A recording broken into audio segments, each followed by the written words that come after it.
আজকে মুক্ত স্বাধীন বাংলাদেশে আমি প্রায় 9 বছরেরও বেশি সময় নির্বাসন থেকে আপনাদের মাঝে আসতে পেরে মহান আল্লাহর দরবারে শুকরিয়া আদায় করছি। প্রথমেই এই দেশের সর্বস্তরের ছাত্র জনতাকে অভিনন্দন জানাই, যারা বুকের তাজা রক্ত দিয়ে বাংলাদেশের দ্বিতীয়বার স্বাধীনতা এনেছে, প্রকৃত স্বাধীনতা এনেছে এবং একটি বিজয় দিবস, নতুন বিজয় দিবস আমাদের উপহার দিয়েছে। এই স্বাধীনতাকে, এই বিজয় দিবসকে আমাদের অর্থবহ করতে হবে। এই দেশে সুষ্ঠু গণতান্ত্রিক কাঠামোগুলোকে আমরা সুন্দরভাবে সংস্কার করে একটি প্রকৃত গণতান্ত্রিক রাষ্ট্র হিসাবে এই দেশের জনগণকে উপহার দিতে হবে।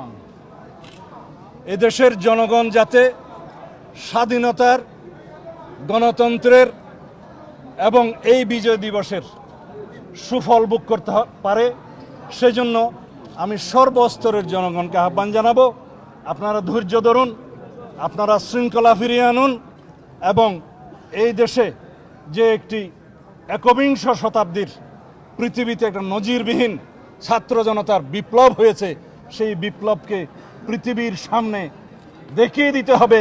এই রক্তাক্ত বিপ্লবের মধ্য দিয়ে এই রক্তস্নাত বাংলাদেশকে আমরা প্রকৃত একটি গণতান্ত্রিক এবং আইনের শাসনের রাষ্ট্র বানাতে পেরেছি।